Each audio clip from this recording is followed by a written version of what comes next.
Tatlong marunong na hari lumakad, sapagkat sinundan ang alang sumikat. Noon daw sumilang si Kristong mahina, ang batang sinamba ng mundong mapalad. At ang daigdig noon ay nagbago, nag-alay sa kapwa ng aginaldo. Lahat ay nagdiwang, sumigla ang mundo, pag-ibig ang diwa sa araw ng Pasko.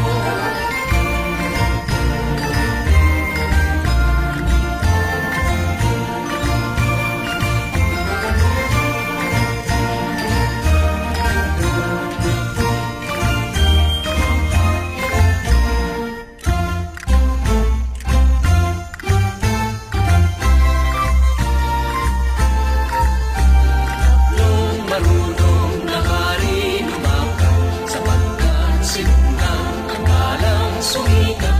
Noon daw sumilang si Kristong mahirap, ang batang sinamba ng mundong mapalad. At ang